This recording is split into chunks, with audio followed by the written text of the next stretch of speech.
भागवत कथा और मधुर भजन सुनने के लिए हमारे चैनल को सब्सक्राइब कीजिए। एक बार यह भागवत की कथा देवराज इंद्र ने सुनने का मन बनाया। शुक ताल में राजा परीक्षित को सुखदेव भगवान कथा सुना रहे थे। उसी क्षण देवराज इंद्र अमृत का कलश लेकर आए और कहने लगे कि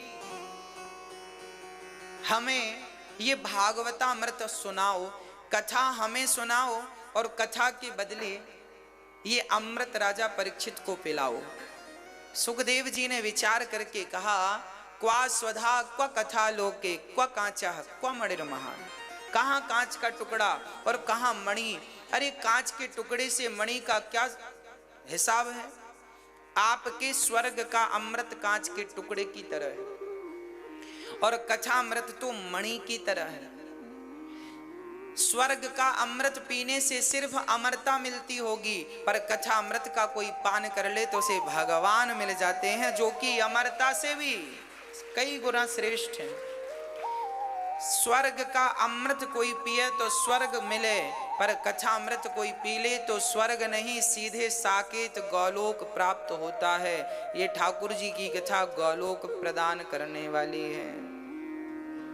है ना भक्तों। इंद्र ने कथा नहीं सुनी। सुखदेव जी ने इंद्र को भी अधिकारी ना समझा और कथा परीक्षित को पिलाई। जब 7 दिन की कथा सुनकर परीक्षित का उद्धार हुआ, तब राजा इंद्र को आश्चर्य हुआ। अरे भागवत सुनकर के तर गया परीक्षित, तर गए। एक तराजू बांधी, उसके एक पलड़े पर भागवत को रखा, दूसरे पलड़े पर तमाम स्वर्ग के सुखों को रखा और तौल कर देखा तो भागवत जी का पलड़ा भारी था। स्वर्ग के सुख तो हवा में झूल रहे थे। इंद्र बोले, प्रभु भागवत जी में इतना वजन कि स्वर्ग का सुख भी फीका पड़ गया। तब भागवत से भगवान प्रकट हो गए। इंद्र, तुम भागवत से स्वर्ग का सुख नहीं तौल रहे हो, तुम हमसे तौल रहे हो, क्योंकि भगवान कहते हैं कि मैं और भागवत दो नहीं है, प्रत्यक्ष कृष्ण एव ही, भगवान ही भागवत हैं और भागवत ही भगवान है। भगवान इस भागवत में सदा विराजते हैं।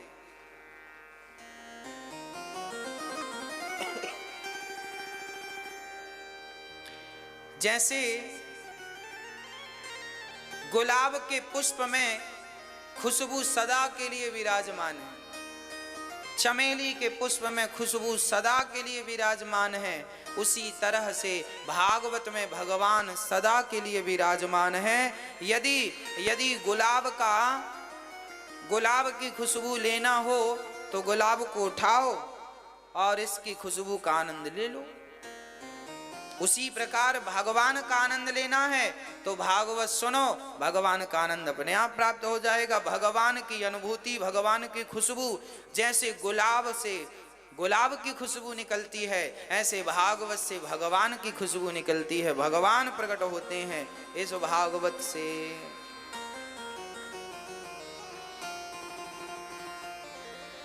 हाँ प्रिय भक्तों,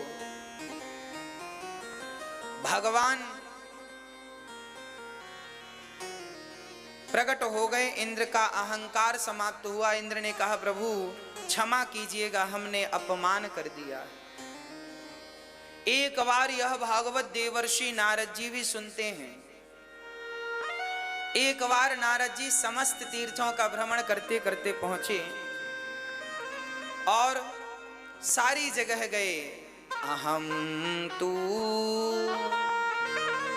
पृथ्वीं यातो ज्ञात्वा सर्वोत्तमामिति, पुष्करं च प्रयागं च काशीं गोदावरीं तथा।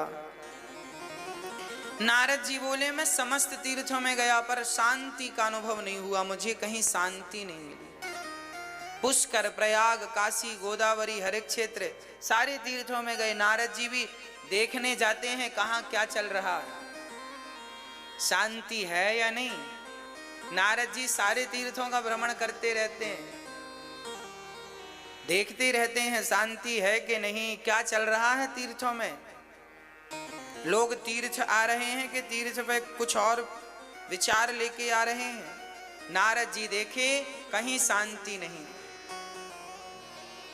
आज लोग तीर्थ जाते हैं तो वहां जाकर भी झगड़ा करते रहते हैं।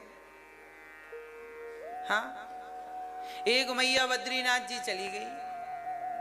अब बद्रीनाथ जी गई, वहां वो चप्पल बाहर उतार दी और वापस आई तो चप्पल नहीं मिली।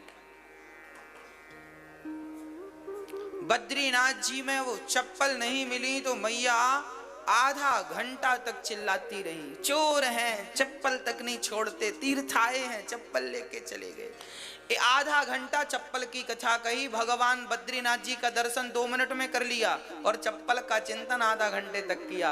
अब बताओ इनको कैसे भगवान मिलेंगे। नारद जी कहते हैं लोग तीर्थ करने नहीं आते, जरा भी संतोष और जरा भी त्याग नहीं है लोगों के अंदर। चप्पल गुम जाती है तो आदमी ये नहीं सोचता कि चलो गुम गई तो अब गुम गई, अब उसमें झगड़ा करने की क्या जरूरत। इसलिए चप्पल जूते ज्यादा महंगे नहीं खरीदने चाहिए। पर कलयुग का प्रभाव देखिएगा, कलयुग का प्रभाव देखिएगा। हमारी माताएं अपने बालों में लोहे की वो लगाती हैं, वो 5 रुपए की आती है बाल बांधने की। बोलते हो आप, समझ रहे हो, हमें नहीं आता बोलना, चिमटी बोलते हैं। हमारी माताएं लगाती हैं, वो 1 रुपए का, 2 रुपए का, 5 रुपए का आता है ना। और पांव में चप्पल कितने की? 500 की, 1000 की, 2000 की, 5000 की, 10,000 की चप्पल, सैंडल, जूते। सस्ती चीज आदमी माथे पे लगा रहा है और महंगी चीज पांव में पहन रहा है, इसी का नाम कलयुग है। सस्ती चीज का स्थान सिर पे है और महंगी चीज का स्थान पांव में है, यही तो कलयुग है। यही बुद्धि भ्रष्ट करने के महंगी चीज। अब महाराज जी फिर क्या करें? अरे भाई, इसलिए हमारे यहां सोने की बिंदिया लगाने की परंपरा रही है। महंगी चीज जो सबसे महंगी धातु है, गोल्ड, सोना, वो माथे पे सजाओ, गले पे सजाओ। सस्ती चीजें पांव में सजाओ। पर आज उल्टा है। भागवत रामचरितमानस तो गली सड़क में बिक रही है और जूता बड़े बड़े मॉलों में बिक रहे हैं। अब यही तो कलयुग है। जूते बढ़िया।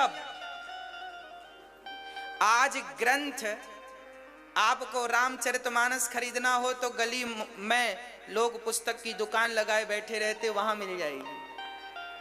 मतलब उनके लिए शोरूम नहीं बनते जिनसे हम सब की सदगति होनी है, पर जूतों के शोरूम बनते हैं। जिस युग में जूतों के शोरूम हो और ग्रंथ फुटपाथ पर बिकते हो, उसी का नाम कलयुग है मेरी माँ, उसी का नाम कलयुग है। यही तो कलयुग है।